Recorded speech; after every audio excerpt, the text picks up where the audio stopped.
Hi, everybody, and welcome to this very, very, very special edition of the Dr. Keith Darrow podcast. Yes, I just said very 3 times because today we welcome Ed Braun. I know you know the name. You've heard it. You've probably seen him at events. You know that his push, the guy's been in hearing healthcare a very long time. Let's just put it that way. And his push has always been increasing access and affordability. Ed, thank you so much for being here. I'm very excited about this, and I know the listeners are going to love to hear from you. Dr. Darrow, thank you so much for allowing me to talk a little bit about managed healthcare and the Medicare Advantage initiative in America with your audience. Oh, absolutely. Look, but I want to back up, right? You have been in hearing healthcare for quite a while, and I've seen your resume. I've heard it, but not everybody has. So I want you to sort of take us on the journey of what is your story and what is your why? Yeah, let me walk you through a quick journey step of my career, and then we'll get to the whys because they're all intertwined. Sure, of course. I started in hearing healthcare back in 1985. So I think the first thing it says is I'm getting old. But with that said, I've been in hearing healthcare for 38 years. So I've seen everything from the early days of audiologist beginning to dispense, to the first custom hearing aids, to the days of the DSP digital technology. And now we're really at a pivotal point of the managed care enrollment impacting the hearing healthcare industry and access. So with that said, I actually started my career with Beltone and then migrated over to GN. I did work for 3 years up in Minneapolis with Telex. If those of you that are out there with the Telex, I was the managing director of our Telex group. I was recruited back to GN and ultimately went to Canada as the managing director for 6 years. So I led our Beltone, our GN, and our Interton business up in Canada. And then when I came back to the US in 2011, I did a little consulting for both Phonak and for some cochlear implant companies. In 2014, I started with Demont or Oticon and built their managed care business over the last 6-7 years now. You know what? I should have just asked you, Ed, what haven't you done in hearing healthcare? Well, but let me get to the whys, because I think Sure. the whys are important. So there's 2 whys, but again, the 2 whys are intertwined as well. The first why is I've always lived my hearing healthcare life through the eyes of my father. My father's hearing impaired. He's 92 years old, and I've watched his up and down with hearing aid technology over the years. Okay, so I'm passionate about making sure not only my dad, but everybody's dad has the best opportunity to live as fruitful and an engaging life as they can. And I do know at least one of the elements of where it starts is with hearing healthcare. The other why is, and people when they hear this might smile, but I am absolute advocate of the hearing healthcare industry. Okay, if you look at all or follow the vision industry, which I'm not suggesting that you do, but I'm a historian in the sense that the best predictor of the future is always the past, and if you look at hearing healthcare as it relates to vision care, you'll see that vision care aggressively pursued a race to the bottom. And in the hearing healthcare industry, at least the small role that I can play in communicating with the HBMs, the hearing benefit managers, as well as the clinicians, the providers, we have attempted to the best of our abilities to continue to keep margins reasonable, with a lot of pressure to change that. But the realities of it are, again, not only am I an advocate of access for everybody's father and mothers, but also to make sure that clinicians can be profitable now and into the future. Because without profitability, you're not going to be able to take care of my dad. Exactly, of course. And look, if we're going to talk about practices, they are a business. They've got people to pay. They've got lights to keep on. You know, the last thing you want when it comes to being a private practice owner, I know this, it was actually a colleague of both of ours who works at Oticon, Mike Dixon, who said, the last thing you want to be if you own a practice is just have a job you can't quit. Right. So we have to stop pretending like profit, like revenue, is a bad thing. There is a business side. Absolutely. Right? Absolutely. I mean, every hospital, every university, I mean, everything is built around the ability to have enough money to continue to innovate and move forward. So, well said. now, now with that history, and you said 2014, right? Now, a lot of people are like, oh, managed care, it's just starting up. It's this new thing. It's really not. No. Let me give you a little bit of, because I started one of the first networks, what was Beltone Managed Care Inc. Back in the days of the Here PO and Here USA. I'm sure some of the older audiologists or clinicians that are listening are smiling because those names have been long forgotten by many. Anyway, with all of that said, I started getting involved in Medicare in 1993, which was at the time Medicare Part C or Medicare Choice. There were 2.3 million members who were enrolled in Medicare Choice back in the early 90s. If you look at the data points today, if I can just fast forward, Sure. There are now 28 million Americans who access their health care through Medicare Advantage. And of that, there are 58.6 million members who are beneficiaries of Medicare. So there's original Medicare, which is through the U.S. government, and then there's Medicare Advantage, which is through the private sector. 98% of all Medicare Advantage payers, i.e. the United Healthcares, the Humana, Cigna, Aetna, the Blues, including Anthem, Centene, and Kaiser, those are really the big 6 or 7, 98% of those offer a hearing healthcare benefit to their members. It's part of what they call now, Keith, the big 3: hearing, dental, and vision. And those pretty much make up the foundation of what is of interest to the Medicare Advantage member. If I could just add one other comment. Sure. I mean, really what MA, and that's Medicare Advantage, what MA is attempting to do is to attract the healthy senior, because the healthy senior spends less on their health care than somebody who would have diabetes or congestive heart failure or cancer or whatever the comorbidity might be. So with that said, the payers of the world are wise enough to know that if somebody is wearing hearing aids, if they can see, if they can taste, then the benefit to them is they have a more active senior. Okay, they have a more engaged senior. And there's a lot of data, as we know from everything that we read in our hearing healthcare journals, that that wearing hearing instruments helps with a variety of different comorbidities, and with that said, continues to keep the patient healthier. And as a result of that, the MA plans are willing to invest in that activity so that they have healthy members within their profile of customer base or member base. So a couple of things. I want to break down what you just said, and I want you to know this. And I've told Gary, I've told Sorensen, many years ago, I borrowed.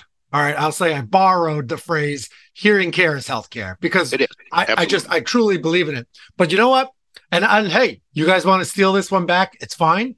Hearing healthcare is preventative medicine. Correct. Right. I believe that in my heart. That is what we do every day as audiologists, as hearing instrument specialists. Look, I believe treatment's a team sport. So if you work in hearing healthcare, no matter what your role is, you are changing lives by providing hearing healthcare, which is preventative medicine. The data is there. Reduce the risk of falls, reduce the stress and the mental health issues, reduce the risk of cognitive decline and dementia, increase quality of life. I mean, you name it, treating hearing loss does it, right? Absolutely. So I feel blessed. So that's number one I want to comment on. Number two, I've often joked with patients, look, if I had a time machine, I'd go back in time and figure out who the hell decided eyes, ears, and teeth aren't part of insurance. I hear you. You know what I mean? Like that never made any sense to me.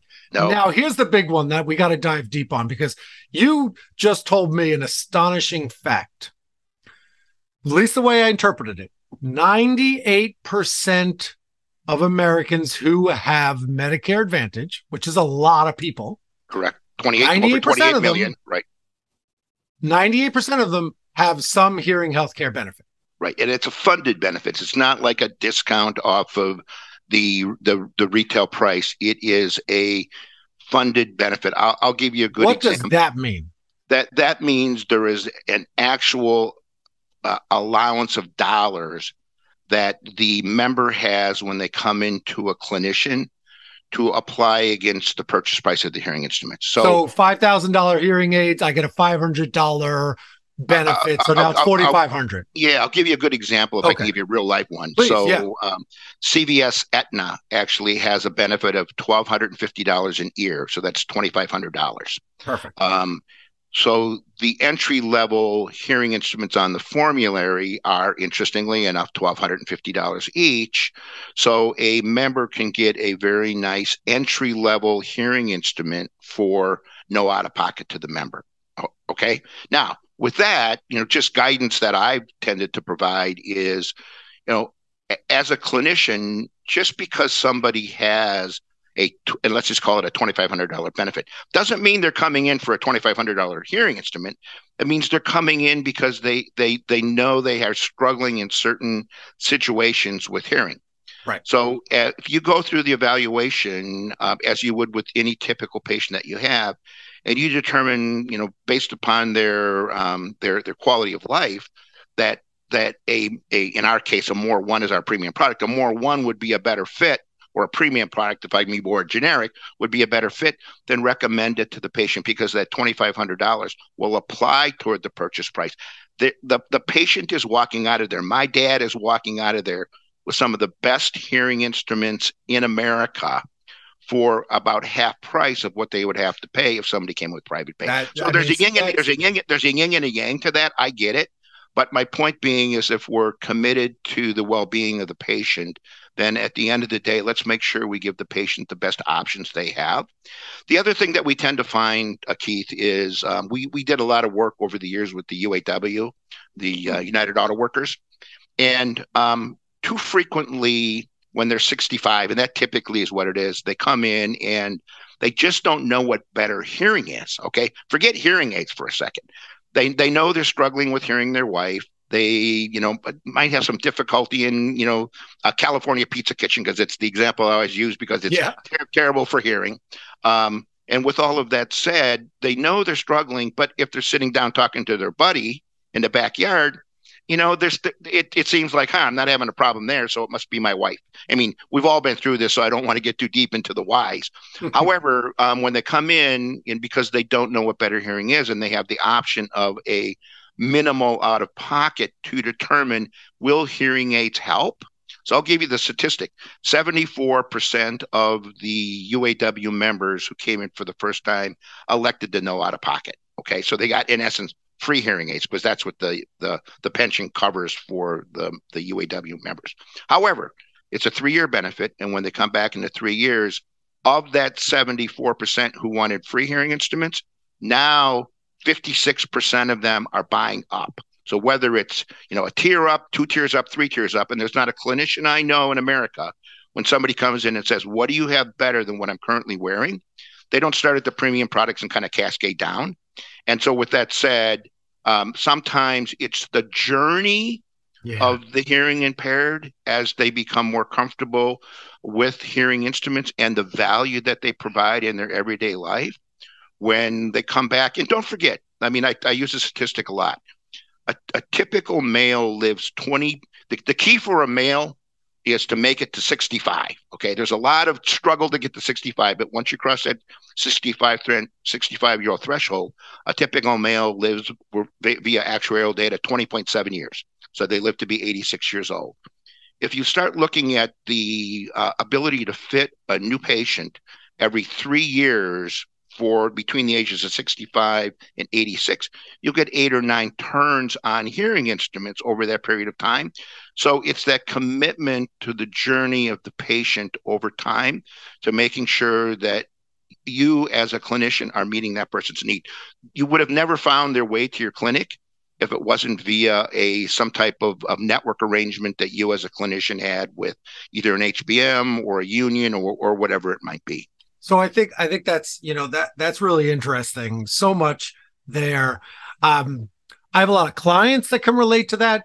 We the Hearing and Brain Centers of America, our clinics made the switch to premium only in 2016. So we won't even really go No, down but you that know what? route. And I will tell you, Keith, not to interrupt, but No, please. honestly, I tell every clinician that I work with that if you're booked out in your clinic, say 2, 3, 4, and I've seen people that are booked out 8 weeks in advance. You don't need what I'm peddling. Congratulations. However, I would caution you to listen to me because the day will come when the numbers of new patients that are coming through your door that don't have some alliance with a large payer, those days are changing. I mean, the reality of it are, what did I tell you? There are 58 million Americans in 2022 who have Medicare. By the year 2060, it will be 93 million. Okay. Yeah, And if we go yeah, back and say over half of them will be in Medicare Advantage, you're basically talking nearly 50 million Americans who will have access to Medicare Advantage. And then that by that time, I'm confident it'll be 100% of those members will have access to a hearing care benefit. So you can see how sure. if you don't end up carving out some time in your clinic hours over a week or a month to see managed care patients, it's another opportunity. As I like to say, when I do some training, I'll always ask the question, how many of you can use to have more capacity, still have capacity in your clinic? And pretty much, this is a little bit of an exaggeration, but not far. Yeah, 100% of the Yeah, time, of course, of course. 100% of Yeah, the hands go up. And so yeah. then you get down and if you can, you got to look at your dollars per clinic hour. And typically I find, and I'm just going to give you a ballpark, it's anywhere from about $200 to $250 per hour. Yep. And so if you can start breaking down the number of hours, you say you spend an hour on the evaluation, an hour and 15, 45 minutes on the fitting, and then, 4 half-hour follow-up visits over the year. And then you look at that, whether it's a 2-year benefit or a 3-year benefit, and you divide that by the reimbursement rate, you can determine, does that make sense for you to Yeah. take this patient? All right. So now I want to. So we went through the process, which I love, which is you get the blanket discount, or no, not discount, but the blanket Benefit. benefit. So I knew it was a B word. Benefit, and say it's 2,500. That makes sense. And let's be real here. I really don't know many clinicians that say no to that benefit or have an issue with that benefit. But Right. that's entirely different than what has happened in the last few years, which is discounts to hearing aids, which you buy from a third party, and the practice gets a measly dispensing fee. So let's talk about that. Yeah. So, from the HBM perspective, we call them hearing benefit managers. The Yeah. large ones are True Hearing Care Solutions, Amplifone, Hear USA, Nations Benefits, etc. They contract with the payers, the United Healthcares, the Humanas of the world, to manage that hearing healthcare benefit. Okay. So they're really paid kind of two ways. One is they and again, this isn't universal. They generally get a PMPM per member per month to manage the membership. And then there generally is a small profit in that between if they're buying the hearing instrument directly from the manufacturer. So they're buying from the manufacturer at X, they're providing to the member at Y. And the difference between that and paying the clinician for their reimbursement is really what is kind of what's left over. So Sure. there's kind of a cascade. You typically find on the high end today the reimbursement is anywhere from about $650 per ear down to, and it varies by HBM, but I would say down to about 350, 375. And I'm being general here because Yeah.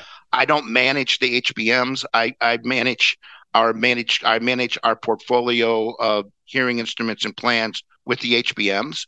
But with all of that said, I think it goes still back to that clinic dollar per hour, which is if you're getting on the high end, let's say 650, and that's times two, so that's 1,300, and to divide 1,300 by the number of hours you're going to spend, you have to say to yourself, does that make sense in my clinic? And the other things that I've started to see, Keith, is more and more I've starting to hear people where they basically have kind of their premium clinician is seeing their private pay, where somebody who's maybe more entry level is seeing their managed care patients. And there's a variety of different ways, I think, to minimize your expense and maximize your return. But it still all gets back to you as a clinician making the decision on a hour per basis. Is it making sense to see managed care patients in my clinic? So, but I mean, all right. Even the premium, but let's go to a mid-level technology. My clinic gets reimbursed $800. Right. You and I know the lower the technology, the more appointments with the patient. Right. And so now spread that out over a few years. I mean, you're the one you said it, $250 an hour. I'm probably getting $40 an hour. I don't know. How does that work? What's your advice on that? No, and I'm being serious because so many people are trying to figure out, should I do it? Shouldn't I do it? And then next thing you know, it like takes over the clinic and 98% of patients are on this plan. So, well, I think, you bring up some really good questions, and it's a deeper answer. I'll try to give you kind of the cliff notes. Sure. Yes. I think what you have to do is, number one, what you'll tend to find is, generally speaking, managed care is more prevalent the higher the density of the population. Okay. Managed care works when there's lots of people, and they can spread their costs out. Makes sense. More suburban and rural you get as a clinician, the less of the managed care population you're probably seeing. Okay. So that's number one. So number two is, if you're in a market, you need to then determine who is that primary payer in the market. Is it United Healthcare? Is it Humana? And you would know that because people would be coming in and showing you their membership card. So once you determine that, so let's just assume for a second it's United Healthcare. Then what you need to do is you basically need to, if you desire, you need to contract or talk to somebody at the United Healthcare, or in this case, United Hearing, which is the old Epic, by the way. And they will give you all of the details relative to the reimbursement rates, and the number of patients in the market. And with all of that said, you can start making an assessment. And you don't, Keith, you don't have to take all the patients, okay? Sure. Because that's the advice I was looking for. Go ahead. Right. But with that said, when a patient does call in and they're looking for hearing health care through their membership card, the reality of it is they'll give you the zip code. And we all strive to be in the right zip code at the right location. So the hard work that you've done in the past really are paying off. It's paying off for your clinic in its entirety, but you're also going to be very well located for your managed care patients as well. So with all of that said, if you get to the point where you feel that you've taken your 10 or your 15 or whatever the number is per month, then ultimately you can simply say no. They'll refer elsewhere, because at the end of the day, it's the one thing that we can't lose sight of, and I promise you this is true, even though in some cases it might not look like it. Everybody's goal from top to bottom is patient satisfaction. Okay, it is the HBM, the middleman's goal of patient satisfaction. The payer satisfaction, they have something called star ratings, and the higher their star ratings, the more reimbursement they get. Theirs is patient satisfaction. And I know every clinician I've ever worked with, their goal is patient satisfaction. And my goal, of the son of a father who's hearing impaired, is to make sure my father can hear well. So all of those tie together. And if they all tie together, they end up working. I need to say this, managed care, when it came about in 1976, was really put in place for two reasons. One is cost control, because costs were simply out of control. And more importantly, patient care. It was quantitative patient care. And those were the really two key areas that really drove the birth of managed care. And then ultimately it grew into, the HMOs, the PPOs, and a variety of other, and then it started being embraced in Medicare Advantage. and then ultimately then added the ancillary benefits. I want to drill in on this. Do you have, maybe there's no magic number, but for practices that are working with the HBMs or thinking about it, like, is there a magic number of 75% private pay or the managed care benefit and 25% of people through the HBM? Like, is there a magical number that allows you to continue to be profitable and do what you set out to do, right? You and I discussed this before we got online here, which is you and I think everybody in the field shares the goal of wanting to help more people and increasing access and increasing affordability. But if your clinic is run 100% on HBM, yeah, I don't know about that. So what's the magic number? The magic number, Keith, I have found in a very efficiently run practice that you can do it at 50-50. Okay. I've had plenty of people call me up saying, "Hey, Ed, I've heard you. I'm gonna put my toe in the water," and they'll call me back in 6 months, and they will say, "You know what? I dispensed 32 units last month.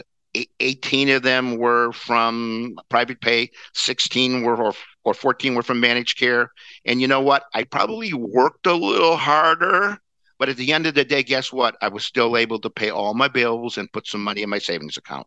I think really, though, however, the number is probably somewhere closer to 60-40, 65-35. That probably works. Again, what we're talking about is capacity. Yes.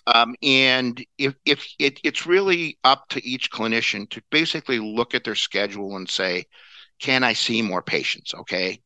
And if they can see more patients, then I always equate kind of that patient hour to an airline seat. Over my business career, I've traveled a great deal, and I always kind of look at the world through jumping on an airplane. So if I'm in Chicago and I go to Denver and there were 10 empty seats, when they get to Denver, United Airlines doesn't get reimbursed for those 10 empty seats. They just lost the revenue. Yeah. So it's a little similar to what we do, albeit, it's not an airline seat. I get it. Yeah. But it's a clinic hour. And so do you want 70% of something, 50% of something, 60% of something, or do you want 100% of nothing? Okay. And there you go. and that's not a challenge. That's just an assessment of your business. Of course. And determining, because the one, I didn't talk about this, and if I can just take 1 second, or yeah, please. It'll take me a minute, but I try to communicate to people how clinic or members or patients arrive at your doorstep. Okay. So again, we started with how long you've been around. I've been around forever. And if you remember, the ways patients found their ways to your clinic was, one, some type of direct response. Was it a newspaper ad, direct mail, a radio ad, even a television ad? Okay. But that somehow motivated them to come and see you.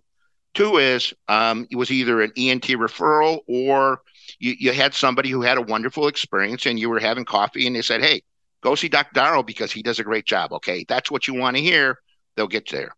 And then thirdly was location, location, location. I've driven by your clinic every day for 10 years. And my wife's been badgering me, or my husband's been badgering me. I'm going to stop in. Okay. Those were the only 3 ways that patients found their way to your doorstep. With the growth of MA and the growth of benefits or ancillary benefits, members or patients will vote with their dollars. So that location, location, location, they will drive by that location, location, location to get to a provider whom is in network. Okay. Definitely. And that's really the key, which is we have this growth of MA. We have this fact that 98% of them have a benefit. They want the same help that any private pay patient does, but they're being guided by the HBM, or they're guided by the payer as to where to access that benefit. And they're coming to see you based upon your involvement in that network. You can either be part of it, or you don't have to be part of it. I'm not here to be an advocate of what your decision is. I'm here to be an advocate of trying to give you the information you need to make the decision. Does it make sense for my business to participate in or with managed care patients? But I will just assure you that, again, if you just use history as the best predictor of the future, from 1993 of 2.3 million to the year 2022 of 28 million. Next year in 2023, it will certainly be over 30 million. So over half of the Medicare population, all 65 plus or most 65 plus, will have access to a hearing healthcare benefit. And you can either be part of it or you don't have to be part of it. But the reality you is, would be crazy to ignore it. Again, correct. because I know I've never met a provider who didn't say, I got into this to help people. So if you want to help people, here's a way to do it, right? And yep. I actually think you've given a lot of great tips today, which is, right, I like that 65-35, maybe 60-40, which is make sure you're cognizant of your schedule, because that's the thing that gets me is when somebody says, you know, hey, Keith, can you come in and help with my practice? And I'm like, what's going on? They're like, 100% of my patients are through this HBM and I can't make it on the, okay, so we got to fix that, right? Right. And so if you're about to start out, make sure you actually control the schedule beforehand. So that was one great bit of advice. The other one was, hey, maybe you have a top performing, top paid provider, right. Keep them chugging along. Don't change a single thing for them. But maybe if you have a younger student, maybe you have somebody who's just getting their feet wet and actually wants to learn private practice audiology, this is probably an easy way to do it because there's much less pressure on the sales, right? So I think that's great advice also. Yeah, and they're providing care, Keith, and they're still providing care, of course, absolutely. It's so interesting. I do think it's for some, it's not for everybody. I think that you just hit us over the head with great data. I mean, these are things that are going to stick with me, which is 98%, right? Like you can't ignore 98% of people who've got this benefit. So you have to figure out how to embrace it, how to incorporate it. And then the HBMs, you've got to control that and take it for what it's worth. And I like what you said, which is, guess what? You didn't pay to market to them. Right. So if your average cost of acquiring a patient is $400 to $500, which it is in our industry, well, you just save $500. Yeah. So it's not $1,000 dispensing fee. It's a $1,500 dispensing fee. Keith, and I would even challenge you on the $400 to $500 anymore. I mean, I've heard numbers now that approach four figures. To generate a new patient. So again, it's an individual decision, but what I'm trying to caution providers against is saying no because it's got the words managed care attached to it. Yeah. Step back, look at your schedule, determine your current capacity, look at your own individual situation, i.e., do you have another provider who can see the managed care patients, and then evaluate your kind of clinic dollars per hour that you need, and then make intelligent decisions. And that's really what it gets down to. But again, what I hope I've given you enough data on today is that it's here and it's been here for a while, and I think you have to find a way to embrace it to the best you can. You can stick your head in the sand, but managed care, HBM, they're not going anywhere. So the question is, how do you embrace it? I think you put it perfectly there. And I got one last question because I'm curious.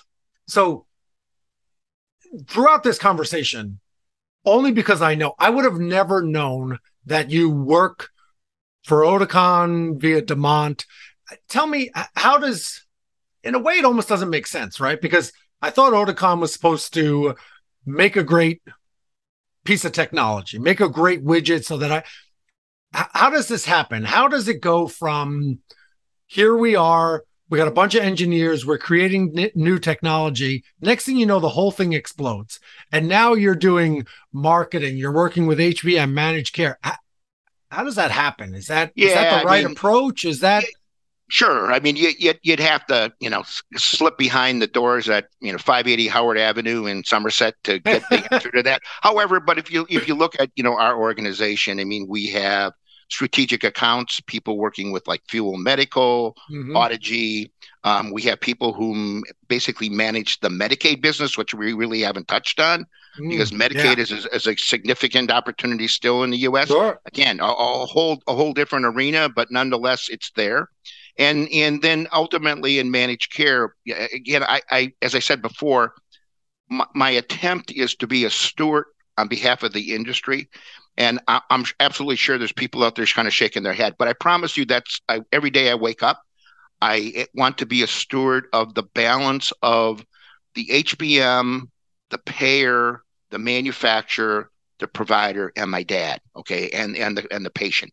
Okay. Well, I want to. I want to cut you off there for 1 second because if anybody is out there shaking their head, I'm going to say, because you're not going to say it, I would say shame on you. And the reason I say that is because change is here, right? Like, I'm sorry, it's not the way it was in the 80s. It's not the way it was where you barely had you could send out a simple little flyer and get 100 phone calls, right? Things are different, which is good. There's a more discerning customer or patient, right? And so we've got to get more creative. We have to change with the times, and we have to meet our patients' needs. I'm sorry. There are too many people living with untreated hearing loss, with increased risk of cognitive decline, with increased risk of falls. I mean, it's just, we have to stop the petty arguing. We have to stop the resistance to change. We really have to embrace it, not for us, but for the patient. So I'm with you. Absolutely. I mean, amen, brother. I mean, and the other thing is, and I kind of touched on it earlier, but with the fact that I shouldn't say because now it's changing, but MA benefits can be an every year benefit, an every 2-year benefit, and every 3-year benefit. The realities of it are patients have an opportunity to get better and newer technology on a much quicker basis than if you look at any of the market track data. Still, a private pay patient's coming back every 60 months, a managed care patient's coming back every 36 months. Again, it gives you a chance. If you're managing the journey, that 65 to 86, then it can be a profitable initiative for your business. Like I said, we try to be a steward of making sure that it's a balance for everybody. But at the end of the day, we are trying to expand access, and I do believe that we are. And that's an amazing argument, right? I mean, you've made every argument. You're trained in this, but you just put it over the edge with, right? The average patient takes 5 to 6 years to upgrade their technology. We all know that's 2 to 3 years too long. This is a way to actually stop having that horrible conversation of, pretty please, would you buy something new from me? Pretty please, you can demo it for a month. Like, no, your plan is 3 years because that's how often you should upgrade your technology, and let's take advantage of it, right? And so, again, now you doubled your money in a 3-year time span as compared to waiting 5 or 6 years. You said it best. Make intelligent, data-driven decisions. If you can keep the emotion out of it, and stop looking at Ed and the hearing benefits as like the big bad guy. Like, we're trying to increase access to healthcare. It's just different than what it used to be. Exactly. Well said. Ed, thank you so much for your time today. I learned a ton. I feel like I did get behind the curtain at 580 Howard. I've been there a couple of times. Thank you so much for being here today. Thank you for sharing your story, and really your passion is just coming through so well. And thank you for all you do for hearing healthcare. My pleasure. And like I said, I hope there's a nugget or two of gold in there for the audience. And if they can, try to use it, mine it, and see what you can expand it. So thanks again for your time. I got about 6 or 7 nuggets. So thank you very much.